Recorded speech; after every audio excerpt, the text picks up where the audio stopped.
Jika tak diladu tanu Burj Khalifa. Burj Khalifa. Burj Khalifa. বাচ্চাটা হয়ে গেল। দেখো তো আমার মধ্যে কোনো চেঞ্জেস দেখতে পাচ্ছ কিনা। চেঞ্জেস কি হয়েছে? ঘর বুঝিয়েছো না তোমার মধ্যে? তা আমার মধ্যে ছাড়া কার মধ্যে? আলুর মধ্যে। তোমার মধ্যে কি করবে তুমি? আমি পার্লারে গেছিলাম, 400 টাকা খরচ করেছি, মুখটা ফেসিয়াল করেছি। 500 টাকা খরচ করেছো? হ্যাঁ, তুমি আমাকে 500 টাকা দেবা। 500 টাকা কেন? 100 টাকা আমার যাতায়াত খরচ। 100 টাকা গাড়ি ভাড়া কি পাল্টি করে নিয়ে গেছে নাকি তোমার? কি করতে পারিস তুমি বিশাল? তা কালকে আমার বোন আসছে আমাদের বাড়িতে, খাওয়া দাওয়া করবে। ও তা ওর দিদি কেমন আছে দেখার অধিকার নেই? ও দেখবে না সেটা? তোমার বোন আসবে? Jika tak diladu tanu Burj Khalifa.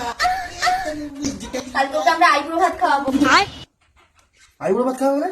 কাকে আইবুড়ো ভাত খাওয়াবে? কাকে আইব্রো ভাত খাওয়াবো মানে? সাথীকে। কে সাথী? না আরে মনে নেই আমার বোন সাথীর বিয়ে, যার জন্য তুমি 10টা শাড়ি কিনলে, তার বিয়ে তো, তাই জন্য কালকে আইব্রো ভাত খাওয়াবো। হ্যাঁ, তো ওকে বাবা বলে ডাকতে বলবে, আমাকে জামাইবাবু ডাকতে বলবে না। বাবা সব দত্ত নিয়ে দিচ্ছি তোরা দিয়ে 10টা শাড়ি দিয়ে দিচ্ছি। তুমি এরকম করে বলছো কেন সোনা? ও আমার একমাত্র বোন। আরে কত কিছু রান্না করেছে ওর জন্য জানো? কি কি করবে? পাবদা মাছ, ভোলা মাছ, কাতলা মাছ, লোটে মাছের বড়া, ডিম কষা, মাছের মাথা দিয়ে ডাল, পায়েস, চাটনি, মিষ্টি, দই আর অনেক কিছু। আমার বাবার বিয়েতেও এত রান্না হয়নি। একটা মেয়েকে তুমি ডেকে নিয়েছো, এত গেলাচ্ছ, আমাকে জীবনে গিলিয়েছো।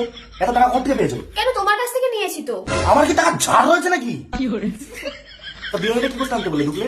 আরে এত কিছু করতে হবে বলেই তো আমি তোমাকে বিরিয়ানিটা আনতে বললাম। আমি আর ভাই বিরিয়ানিটা খেয়ে নিচ্ছি, আর দুপুরের ভাত রয়েছে, সেটা তুমি ডিম ভাজা দিয়ে খেয়ে নাও। ভাই বাড়িতে রয়েছে? হ্যাঁ, ও তো ঘরে রয়েছে। দাঁড়াও, এ ভাই। মানে আমি সাদা ভাত দিয়ে ডিমের আমলেট করে খাবো, আর ও বিরিয়ানি খাবে তোমার সাথে? হ্যাঁ দিদি, তুই এসছিস? কে আছে? দুটো প্লেট বার করে বিরিয়ানি দুটো বার। এখন? হ্যাঁ, এখনই। ঠিক আছে, যাই। আরে যাই কি, এখনই বাড়তে বলছি, এখন। আচ্ছা। আর তুমি রসুনগুলো ছাড়াও। রসুন ছিল।